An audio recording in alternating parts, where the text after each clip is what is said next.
آگے آ جاؤ بھائی.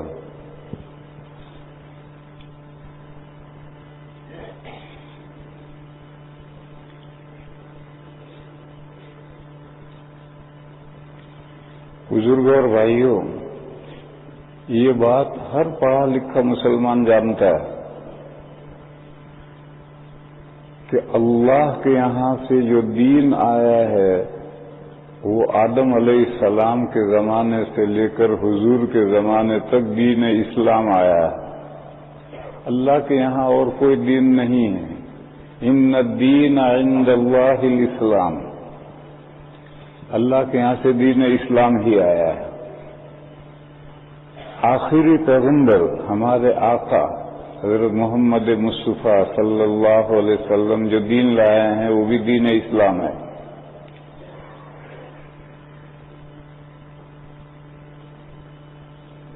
یہ جو دین اسلام ہے یہ ڈیپینڈ ہے دو تین چیزوں پر: قرآن کریم پر، سنت نبوی پر اور اجماع امت پر. لیکن قرآن کی ہر آیت نہیں، بلکہ قرآن کی وہ آیتیں جو صاف صاف ہیں، جن کا ایک مطلب متعین ہے، دو مطلب ہو ہی نہیں سکتے. فَإِذَا أُنزِلَتْ سُورَةٌ مُحْكَمَةٌ وَذُكِرَ فِيهَا الْقِتَالُ. سورہ محمد میں ہے. محکمۃ کے معنی حضرت تھانوی نے کیے ہیں صاف صاف، اس میں دو مطلب کا استعمال ہی نہیں. ایسی آیتوں پر حضور کے لائے ہوئے دین کا مدار ہے. یہ مسلمانوں میں جتنے گمراہ فرقے ہیں وہ سارے گمراہ فرقے بھی یہ قرآن کریم کی آیتوں سے استدلال کرتے ہیں. توڑ مروڑ کر کے استدلال کر رہے ہیں. وہ جو توڑ مروڑ کر استدلال کر رہے ہیں وہ گمراہیاں ہیں. جو صاف صاف مطلب ہے اس پر دین اسلام کا مدار ہے. اسی طرح سے حدیث اور سنت، حدیث نہیں سنت، اس کا میں فرق بیان کروں گا، سارا وقت اس میں خرچ ہو جائے گا. ابھی تم سنت سمجھو. سنت کے معنی ہے الطریقۃ المسلوقۃ فی الدین، دینی راہ جس پر مسلمانوں کو چلنا ہے، یہ سنت ہے. اور وہ سنت بھی قائمہ ہے، یعنی منسوخ نہیں ہوئی، ایسی حدیث ہے. اور وہ قائمہ ہے یعنی نام کی حدیث نہیں ہے، کام کی حدیث ہے. یہ مضمون بھی سمجھانا لمبا ہے. کام کی حدیث کون سی؟ جو صحیح ہیں یا حسن ہیں، حسن لے ذاتہ ہی ہیں یا حسن لے غیرہ ہی ہیں، تو وہ کام کی حدیث ہے. اور اس کے بعد جتنی حدیثیں ہیں، چاہے وہ ضعیف جدا ہوں، چاہے وہ موضوعات ہوں، یہ کام کی حدیثیں نہیں. تو جو کام کی حدیثیں ہیں، صحیح ہیں یا حسن لے ذاتہ یا حسن لے غیرہ ہی ہیں، ان پر دین کا مدار ہے. اس بات کو سبھی لکھے پڑھے مسلمان جانتے ہیں، کوئی نئی بات نہیں. اب اس کے بعد میں دو مثالیں میں مارتا ہوں. فٹ بال کھیلتے ہیں تو ایک تو فٹ بال اوپر جاتا ہے، سامنے والا بھی مارتا ہے، یہ بھی مارتا ہے، یہ بھی مارتا ہے. اور ایک فٹ بال ہے، پیر سے لات میں کیک کیا تو بال جا رہا ہے، دوسرا یوں مارتا ہے، تیسرا یوں مارتا ہے. تو نبی پاک صلی اللہ علیہ وسلم سے جو بال آ رہا ہے وہ اوپر آ کر ہم نے کیچ کر لیا، ایسا نہیں ہے. اس بال کو حضور سے صحابہ نے کیچ کیا، پھر صحابہ سے تابعین نے، پھر تابعین نے، اسی طرح سے زمین پر بال لڑکتا لڑکتا انت تک آیا ہے. نیٹ کے اوپر سے آ رہا، ایسا نہیں ہے. بس آج اگر کوئی بندہ دعویٰ کرتا ہے کہ قرآن و حدیث کو میں ہی سمجھا ہوں اور درمیان میں کوئی نہیں سمجھا ہے، تو بول کیا ڈائریکٹ تیرے پاس آیا؟ بول تو ڈائریکٹ نہیں آیا. مودودی صاحب یہی دعویٰ رکھتے ہیں کہ 1400 سال تک قرآن و حدیث کو کسی نے نہیں سمجھا، میں ہی سمجھا ہوں. اس کا مطلب کہ حضور سے جو بال حضور نے پھینکا وہ سیدھا تیرے ہاتھ میں آیا، تو نے لے لیا. اور درمیان میں جتنے 1300 سال 1400 سال گزرے ان علماء نے جت ماری قرآن و حدیث سمجھانے کے لیے. تو میرے بھائیوں، یہ جو بال اوپر سے نیٹ کے اوپر سے نہیں آتا بلکہ زمین پر لڑکتا لڑکتا آتا ہے. اور جب بھی آپ بال کو کک کریں گے اور بال لوٹتا جائے گا تو اگر راستے میں گندگیاں ہیں تو بال اس گندگی کے ساتھ ملوث ہوتا ہوا جائے گا. قدرتی بات ہے. راستے میں کیچڑ ہے، راستے میں پخانا ہے، راستے میں گوبر ہے، اور اس کے اوپر سے جب بال گزرے گا تو اس بال کے ساتھ وہ لگے گا. میرے بھائیو، اسی طریقے پر نبی پاک صلی اللہ علیہ وسلم نے جس بال کو کک کیا اور وہ آج تک آیا 1400 سال سے لڑکتا راستے میں وہ گندگی کے ساتھ ملوث ہوا. دیوبند کا مشن یہ ہے کہ اس بال کو صاف کرو. یہ جو راستے میں کیچڑ لگ گیا، راستے میں گندگی لگ گئی، اس کو دور کرو اور بال کو اصلی اوریجنل حالت کے اندر اس پر عمل کرو. یہ دیوبندیت ہے. اسی کو میں نے کہا تھا کہ امحائے بدعت مٹاؤ. یہ بدعت وہ گندگیاں ہیں جو راستے میں اس بال کے ساتھ لگ گئی. ان گندگیوں کو مٹاؤ یعنی بال کو اس گندگیوں سے صاف کرو. اور جو بال کی اصلی صورت ہے یعنی قرآن کریم کی وہ آیتیں جو محکم صاف دین بیان کرتی ہیں اور وہ احادیث جو کام کی ہیں وہ جو دین سمجھا رہی ہیں اس دین پر عمل کرو. اور درمیان میں اس کے ساتھ جو گندگیاں لگ گئی ان کو صاف کرو. یہ دیوبند کا ایک مشن ہے، ایک تحریک ہے مسلمانوں میں کام کرنے کے لیے. یہ صرف ایک دانشگاہ، ایک یونیورسٹی لوگ طالب علموں کی دنیا درست کرنے کے لیے کچھ نالج دے دیا جائے، دارالعلوم اس لیے نہیں ہے. دارالعلوم اس لیے اسی کا نام دیوبندیت ہے کہ اوریجنل جو دین ہے، جو حضور دین امت کو سونپ کر گئے ہیں اور وہ آج ہم تک پہنچایا، مگر زمین پر لوگ آیا اور اس کے ساتھ کیچڑ گندگیاں جو لگی ہیں ان کو صاف کر کے اوریجنل حالت کا دین پر عمل کرو. یہ مسلمانوں کو اس کی طرف ترغیب دینے کے لیے دیوبند قائم ہوا. ایک دوسری مثال دوں میں. ایک بڑی بلڈنگ ہے، بڑا محل ہے اور وہ بن نہیں پڑا، یوز ہو رہا، اور ایک لمبا زمانہ گزر گیا کہ اس کی صفائی ستھرائی نہیں کی. تو قدرتی بات ہے کہ چھت میں مکڑیاں جالے تنیں گی. پھر وہ جالے جب زیادہ ہوں گے تو لٹک جائیں گے. پوری چھت میں جالے لٹک رہے ہیں. یہ ہونا ہے. اگر مہینے میں آپ جھاڑو باندھ کر کے چھت صاف کریں تو جالے صاف ہو جائیں گے. لیکن اگر آپ صاف نہیں کریں گے اور 100 سال گزر گئے تو 100 سال کے اندر ساری چھت کے اندر مکڑیوں کے جالے لٹک جائیں گے. اور دیواروں پر جو پینٹ ہے وہ بھی 100 سال ہوتے ہوتے جگہ جگہ سے پینٹ پھیکا پڑ جائے گا، دبے پڑ جائیں گے. کیونکہ 100 سال ہو گئے دوبارہ پینٹ ہی نہیں کیا. اور جو صحن ہے چلتے چلتے 100 سال ہوتے ہوتے صحن میں بھی کھڈے پڑ جائیں گے. بس میرے بھائیوں، اسی طرح سے دین میں بھی بگاڑ آتا ہے. ایک لمبا زمانہ گزر جاتا ہے، 100 سال مثلاً 100 سال گزر جاتے ہیں تو دین کے محل میں چھت میں مکڑیاں جالے تن دیتی ہیں جو لٹک جاتے ہیں. دیواروں پر پینٹ پھیکا پڑ جاتا ہے، دبے پڑ جاتے ہیں، صحن کے اندر کھڈے پڑ جاتے ہیں.